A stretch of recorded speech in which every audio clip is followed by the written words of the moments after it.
Do Christians and Muslims worship the same God? Dr. Craig, perhaps by the end of this podcast, will know. But this has been quite a controversy. It began at Wheaton College. My alma mater. Yes. Christianity Today and other publications have picked up on this.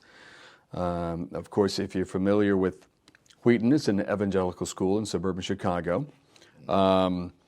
School's official press release has stated that the college placed Dr. Larcia Hawkins on leave in response to significant questions regarding the theological implications of statements that she had made about the relationship of Christianity to Islam. According to Christianity Today, Dr. Hawkins drew international attention after she publicly announced on Facebook that she would don the Muslim hijab as part of her Advent worship in order to, quote, stand in religious solidarity with Muslims because they, like her, a Christian, are people of the book. And, as Pope Francis stated last week, we worship the same God. Obviously, controversy here at your alma mater. Yes, indeed. And she was finally released from the college because she could not apparently satisfy the administration that her beliefs in this regard were consistent with orthodoxy. The college has, in their release, the president notes, Philip Rankin, president of Wheaton, notes, the college has no stated position on the wearing of headscarves as a gesture of care and concern for those in Muslim or other religious communities that may face discrimination or persecution. So the hijab is a headscarf worn by Muslim women. And so that's not the issue. Apparently, Bill, it was the issue of whether we are both people of the book and whether we worship the same God. That was the real crux of the issue, was her claim that Christians and Muslims worship the same God. On top of this, Dr. Frank Beckwith has written an article saying that she's right about Muslims and Christians worshiping the same God, and she should not have been dismissed from the Wheaton faculty for implicitly denying the school's statement of faith. He says it's important to point out that she's wrong about Christians and Muslims being people of the book, however. So, Bill, you've kind of been through Beckwith's statements here. Two things it looks like. Do Christians and Muslims worship the same God, and are we people of the book? Yeah, I find myself on an opposite side here with Frank, who is a good friend, fellow member of the Evangelical Philosophical Society, and a person that I've collaborated with both in writing projects as well as in conferences. And so it's very interesting to me to see the sort of defense that he gives for the claim that Christians and Muslims do, in fact, worship the same God. He says that we are not people of the book because in Islamic theology, the phrase people of the book refers only to followers of other Abrahamic religions. Right. She clearly made a misstep there where she said that we're all people of the book, because when the Quran mentions the people of the book, they mean Jews and Christians. And they called them that because of their belief in the authority of the Bible. And so for Muslims, when you talk about the people of the book, you mean Jews and Christians. You're not talking about yourselves as Muslims. And so she's made I think, a minor misstep in characterizing Christians and Muslims as both being people of the book. Okay. Is there the only way I guess you can compare it is that we both would look to a particular collection of books, in our case, and the Quran, in the Muslims' case, as being authoritative or inspired from God. And so that we both have our sacred scriptures, but people of the book has a specific denotation. Oh, yeah, that's right. That's a technical term in the Quran that has a specific usage. And I think this is a minor point, but she does get that wrong, what that phrase means. Well, let's read from Dr. Beckwith's article. He says, Now on to the big question. Do Muslims and Christians worship the same God?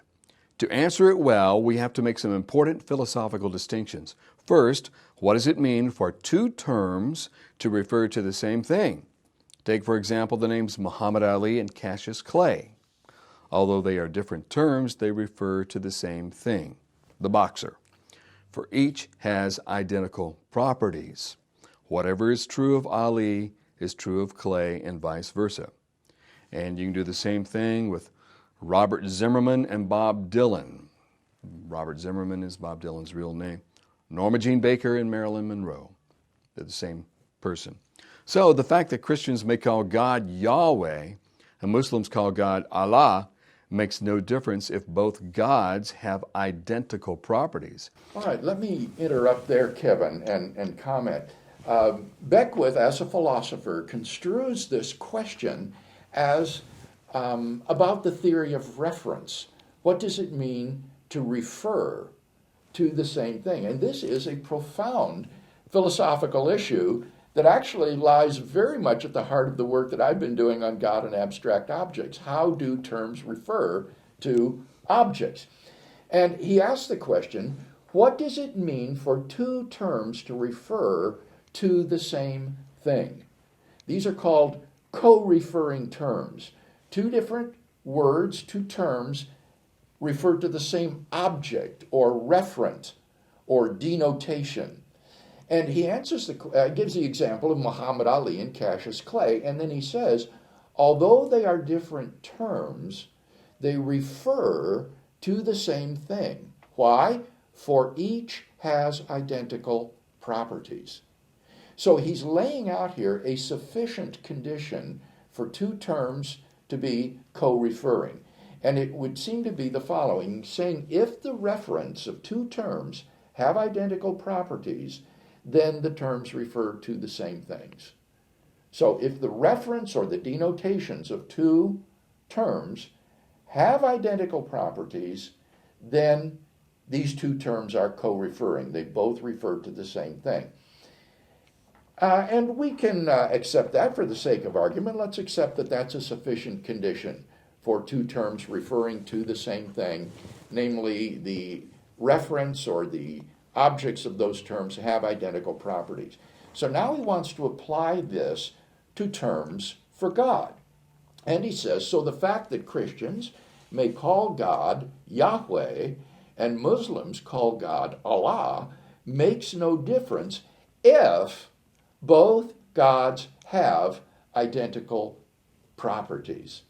So what he's trying to show is that in the case of Allah and Yahweh, this sufficient condition that he stated is fulfilled. Remember, that sufficient condition is that if the reference or denotations of two terms have identical properties, then the terms refer to the same thing. And so he's arguing that if the reference of Yahweh and Allah have identical properties, then these two terms refer to the same thing. And I think we can accept that for the sake of argument. Mm-hmm. The problem is, Kevin, that Yahweh and Allah do not have the same properties. And although Muslims and Christians may both embrace classical theism, a kind of generic monotheism, the Muslim concept of God and the Christian concept are very different concepts.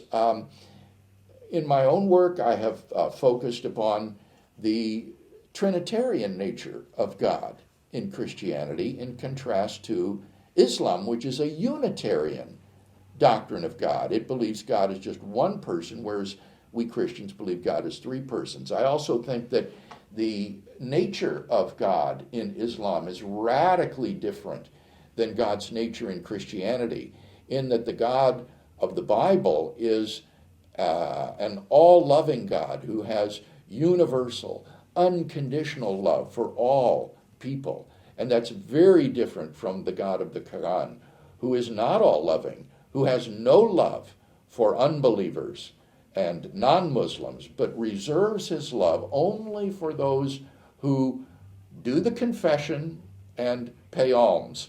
And then God will assign love to them. So you have in Islam and Christianity gods which appear to have different properties, if they exist, and therefore don't fulfill this sufficient condition that Frank has stated, that if the reference of Yahweh and Allah are identical in their properties, then the two terms refer to the same thing. It would seem that that condition isn't fulfilled, and therefore his argument fails. Now, Frank, as a good philosopher, is well aware of this problem. Yeah, he anticipates it. He anticipates it, and he will go on then to appeal to a well-known phenomenon of referring to something by means of a false description. And why don't you read that section of the article? He begins, but doesn't Christianity affirm that God is a Trinity while Muslims deny it? Wouldn't this mean that they indeed worship different gods? Not necessarily. Consider this example. Imagine that Fred believes that the evidence is convincing that Thomas Jefferson sired several children with his slave, Sally Hemings. And thus Fred believes that Thomas Jefferson has the property of being a father to several of Sally Hemings' children.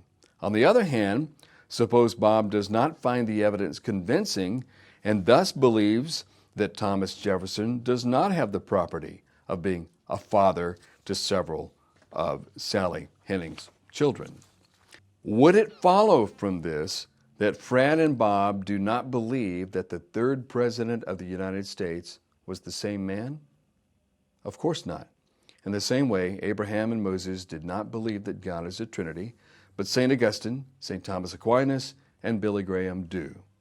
Does that mean that Augustine, Aquinas, and Graham do not worship the same God as Abraham and Moses?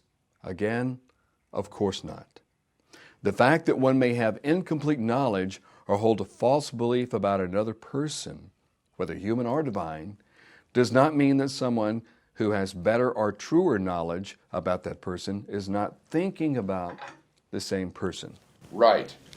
All right. What he's talking about here is the phenomenon of referring to something under a false description of that thing. Let me illustrate. Suppose you and I are observing a couple walking down the street and their behavior toward one another. And I remark to you, her husband is kind to her. And we both know whom I'm referring to. I'm talking about that man that we're looking at, who's walking and being kind to this lady. But suppose, in fact, that that's not her husband, that it's somebody else that she's walking with. And suppose that her husband is, in fact, mean and nasty and cruel to her. In that case, my sentence, her husband is kind to her, would be literally false if you take it to refer to her husband, because he's not kind to her. But we meant to refer to the man we're observing, that he is kind to her. And so I have successfully referred to this man under a false description of him. I've used a literally false description in referring to this person. And so Frank wants to suggest that this is what happens with Christianity and Islam. He says the fact that one may have incomplete knowledge or hold a false belief about another person doesn't mean that someone who has better or truer knowledge about that person is not thinking about the same person. And that's right. You can refer to someone under a false description. But notice, Kevin, it doesn't mean that he is thinking about the same person. Maybe the conceptions are so fundamentally different that the terms are not co-referring. For example, earlier in his article, he talks about the virgin birth and the immaculate conception. And he points out that many Protestants don't understand the distinction between these two. So imagine an ignorant Protestant who thinks that these terms refer to the same thing. The virgin birth and the immaculate conception both refer to Jesus being born of a virgin. Now, that person might say that he and the Catholic believe the same thing, except that the Catholic just uses a different term for Jesus being born of a virgin. Namely, the Catholic refers to this as the Immaculate Conception, and I'm referring to it as the virgin birth, but we both believe the same thing, namely that Jesus was born of a virgin, but we refer to it with these two different terms, Immaculate Conception and virgin birth.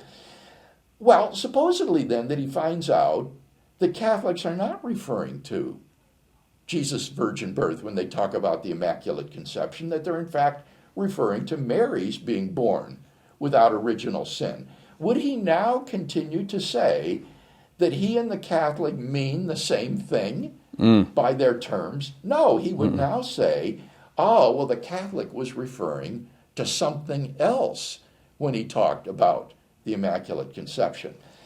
So, apply that to the God of the Bible and the God of the Quran.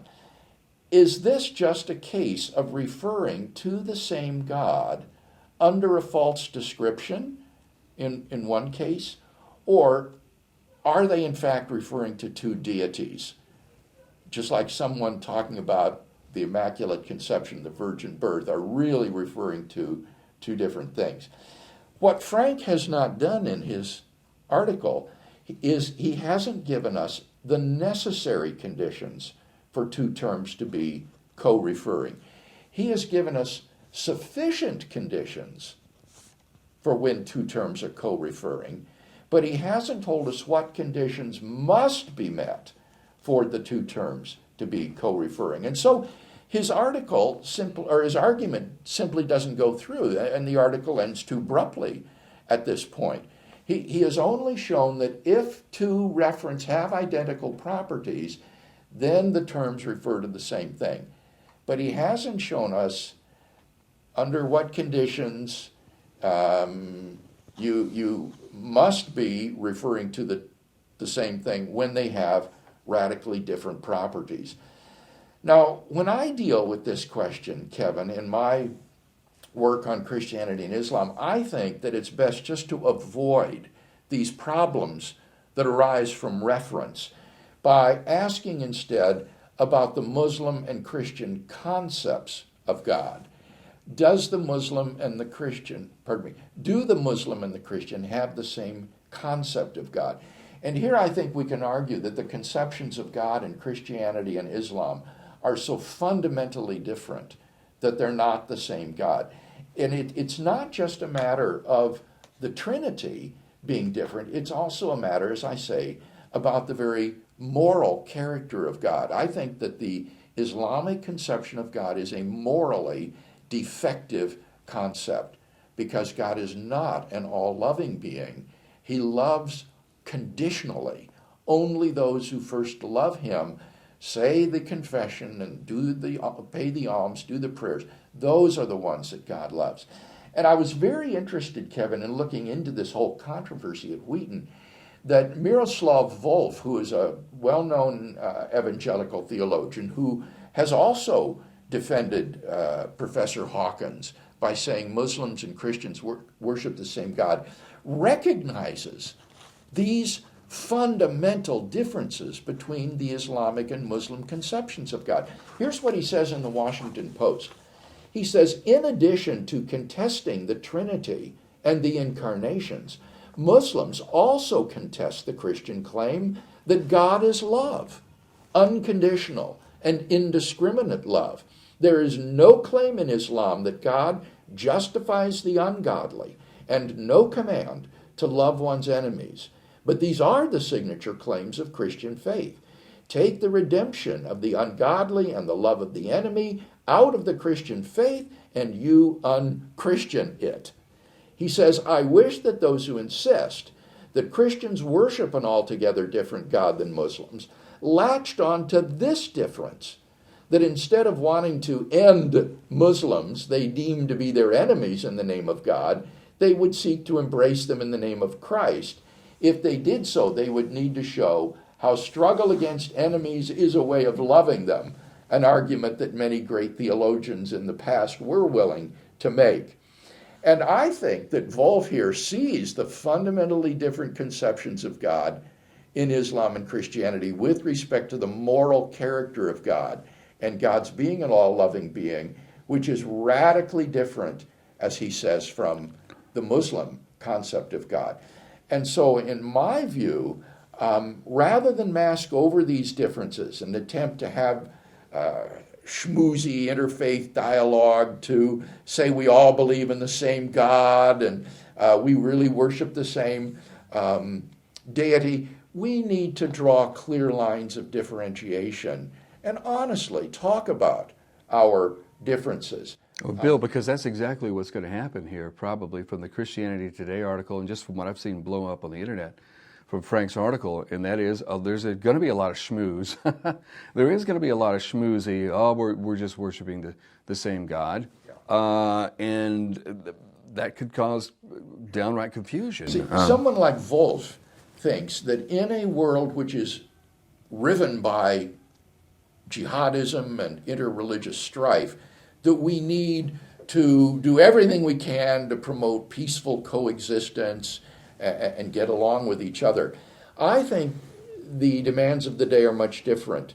I think in an age of increasing religious relativism and ontological pluralism, that we need to emphasize the clear differences between Christianity and Islam, and that is a way of loving one's neighbor. And the Muslims with whom I've dialogued and that I've talked to have appreciated my honesty in differentiating the Christian concept of God from the Islamic concept of God, and have appreciated the arguments that I have given for the superior truth of the Christian conception. We can do this in love without promoting strife and hate, precisely because we as Christians worship a God who commands us to love all people, just as he does, unconditionally. Bill, this brings up two more quick issues that I can see. One is the implications for Mormons, for the Latter-day Saint Church here. Do they worship the same God they claim to? And when you're reaching out to your Mormon friends with the truth of Scripture, this is an issue that's going to come up? Yes, this is one that I thought of as I read Frank's article. Would he say that Mormons and Christians worship the same God? And here, in defense of Frank, I think that he would not. He understands Mormon theology well. He's from Nevada and has had extensive experience in talking with Mormon theologians. And I think Frank would say that Mormons, in contrast to Muslims and Jews, are not classical theists. They are, in fact, polytheists who believe in humanoid, finite deities that inhabit planets in outer space and have universes under their sway, and that we're on our way to deification, and that therefore I think Frank would insist that Mormons and Christians do not worship the same God. But what he wants to say is that just as Jews and Christians worship the same God, so do Muslims and Christians worship the same God, even though Muslims do it under a false description of God. And what I've argued is that the differences between the Muslim concept of God and the Christian concept of God are so stark that Frank hasn't given us any reason to think, in view of their non-identical properties, that they are worshiping the same God. Now, this occasions a different question. What about the Jew and the Christian? Yeah. Do Jews and Christians worship the same God? How can we say that we worship the same God that Abraham and Moses did when they didn't believe that God was a Trinity, but we do?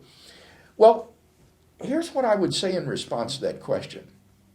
The Christian does not reject the Jewish concept of God as the Muslim explicitly rejects the Christian concept of God.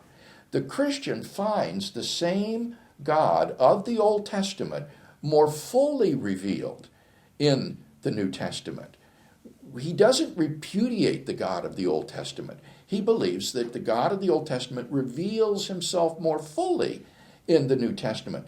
By contrast, the Muslim repudiates the concept of God found in the New Testament. He said this is a result of corruption and legend, and he rejects the concept of God found in the New Testament. And so that's very different than the Christian attitude toward the God of the Jewish Old Testament. Now, on the other hand, Kevin, if I were an Orthodox Jew, then I would say that Christians have such a different concept of God that they are worshiping a different God than I am. If I were an Orthodox Jew, I would say the same thing about Christians that I think we should say about Muslims, that they are worshiping a different God than the God that I worship. And look at how the Orthodox Jews reacted to Paul's preaching of the gospel. Paul considered that he was preaching the same God of his fathers as Jews, but the Jews, the Orthodox Jews, did not agree. They thought that Paul was a heretic. So it depends on your perspective. I think from the perspective of the Orthodox Jew, he would be justified in saying Christians worship a different God, just as I think from a Christian perspective, we're justified in saying that Muslims worship a different God. And the real question here is, whose conception of God is correct? Yeah, that's what it comes down to, doesn't it? It really does. I think that the question of worshiping the same God is a red herring that, frankly, takes you into philosophical debates about reference that are ambiguous and unclear. Frank doesn't give us necessary and sufficient conditions for when two terms are co-referring, even though the reference have different properties. So this is a knotty philosophical question. The more important question is to show the different conceptions of God in these different religions, and then to ask, where does the evidence point? Which conception of God, if any, is the true conception of God? And so that has been the focus of my debates with Muslim apologists and theologians, to argue that the Christian concept of God is correct, whereas the Muslim concept of God is false.